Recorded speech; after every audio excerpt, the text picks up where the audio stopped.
Hi friends, welcome back to our channel. நான் உங்கள் ஈஸ்வரி. இன்றைக்கி என்ன செய்ய போகிறோன்னா அப்பம் தான் செய்ய போகிறோங்க. அதுக்கு நான் பச்சரிசி எடுத்திருக்கேன். பச்சரிசி உங்கள் விருப்பம் தான். நான் ஒரு டம்ளர் அளவு தான் எடுத்திருக்கேன். அதை போட்டுக்கலாம்.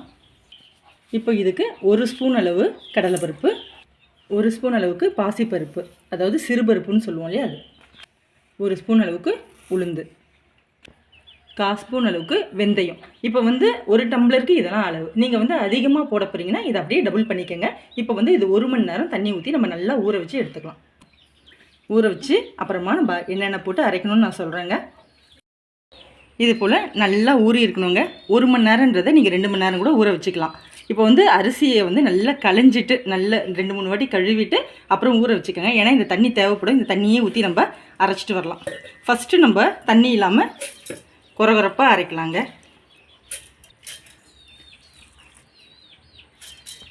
இப்போ கொஞ்சம் போல் தண்ணி ஊற்றி அரைக்கலாம். இது போல் முக்கால்வாசி அரைஞ்சதுக்கப்புறமா இதில் சேர்க்க வேண்டியதெல்லாம் சேர்த்து அரைச்சிக்கலாம். முதல்ல தண்ணி நிறைய ஊற்ற வேணாம். ரொம்ப ஓவர் தண்ணி ஆயிடுச்சுன்னா வராதுங்க.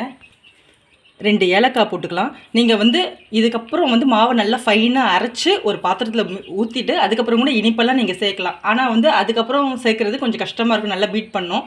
இப்படி மிக்சிலே போட்டு நம்ம மிக்ஸ் பண்ணிட்டோன்னா அது ஃபைனாக நல்லா அரைச்சி கொடுத்துரும். அதுக்காக தான் எல்லாத்தையுமே இந்த ஸ்டேஜில் சேர்க்குறோம். மாவு முக்கால்வாசி அரைஞ்சதுக்கப்புறம், ஏன்னா இதுக்கப்புறம் நம்ம இதில் வெள்ளம்லாம் சேர்க்குறப்போ அதோடு சேர்ந்து அதை அரைஞ்சிக்கும். கொஞ்சம் உப்பு சேர்த்துக்கோங்க. இப்போ நம்ம அரிசி இதில் தான் மெஷர் பண்ணோம். இதில் பாதி அளவு நம்ம இனிப்பை சேர்க்கலாம். நான் நாட்டு சக்கரை தான் சேர்க்குறேன்.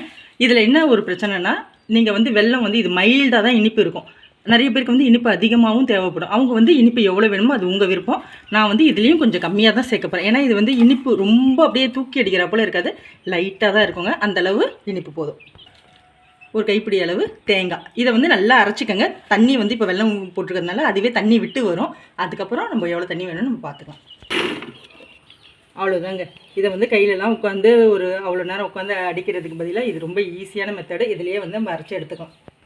நம்ம தண்ணி ரொம்ப சேர்க்கவே இல்லை. வெல்லம் போட்டதுக்கப்புறமே கரெக்டான பதத்தில் இருக்குது. இது இட்லி மாவு ஊற்றுவோம் இல்லையா, அந்த பதம் கரெக்டான பதங்க.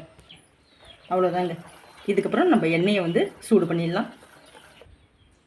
இந்த பதம் கரெக்டாக இருக்கும்.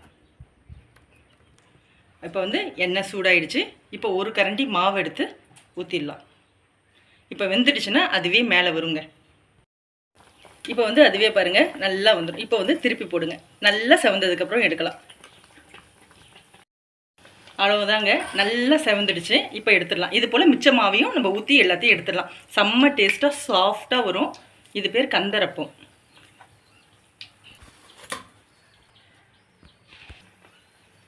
ரொம்ப ஈஸியாக இருக்கும். ஒன்றும் மாவை ஊற்றிட்டு ஒன்றும் பண்ண வேணாம். அதுவே வெந்துடுச்சுன்னா மேலே வரும். திருப்பி போட்டால் போதும்.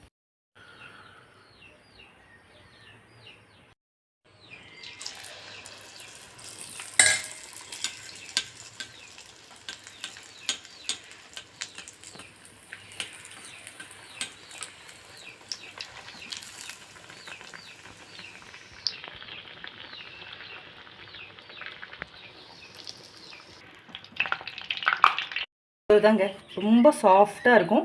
ரொம்ப டேஸ்ட்டாகவும் இருக்குங்க. பிடிச்சிருந்தா நம்ம சேனலை லைக் பண்ணி சப்ஸ்கிரைப் பண்ணுங்கள். பாய். இதை ஈவினிங் ஸ்நாக்ஸ் கூட செஞ்சு தரலாங்க. அவ்வளோ சூப்பராக இருக்கும். எல்லா பருப்பும் இருக்கிறதுனால ஹெல்தி தாங்க. லைக் பண்ணுங்கள், மறக்காமல் சப்ஸ்கிரைப் பண்ணுங்கள்.